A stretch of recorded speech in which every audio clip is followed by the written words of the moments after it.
Go get them. When people ask me why I'm such a big fan of Massey, it's a very personal reason for me.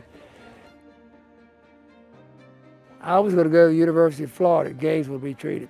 But a good friend of mine, Dr. Bullock, called me and said, George, I don't want to scare you, but the cancer you have is very painful to be treated of.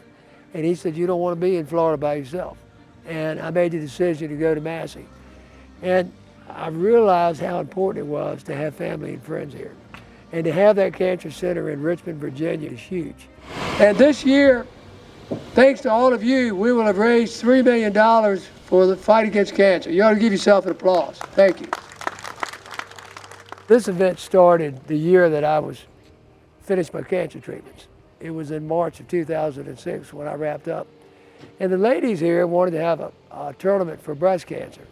And I said, well, if you let me have half the money for head and neck, I'll give you the golf course for free. And I just want to thank you so much for supporting our latest work in head and neck cancer research. The funds have already started to be used. Head and neck cancer therapy has been treated very rudimentarily for quite some time. There's high radiation to the neck.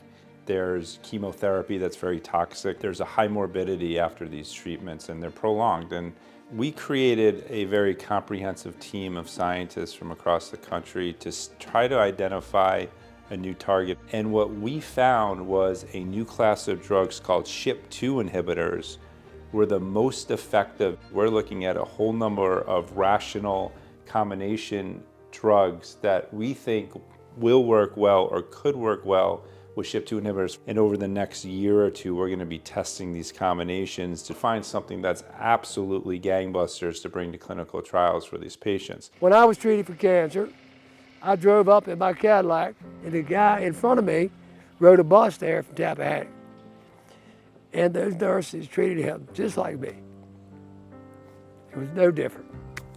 And I think when you think about that group of people that don't have any hope, and what Massey gives them, it's huge. The kindness and compassion of the people that work there. 1 in 2 men and 1 in 3 women are going to have cancer, and that means somebody I love is going to have it.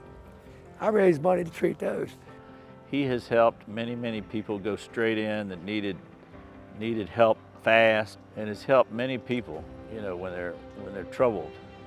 So that's a big thing. I've heard so many different stories about this golf tournament specifically, and then this year finding out that in, I believe, 18 tournaments, they've raised now over $3 million through George's efforts, and that's absolutely incredible. Your dedication and support for raising money for cancer research is inspiring and phenomenal. 18 years, $3 million. Way to go, Dad. I love you. People raise money that came up with a treatment to save my life. And the money I'm raising, I'm hoping will save somebody else's. That's it.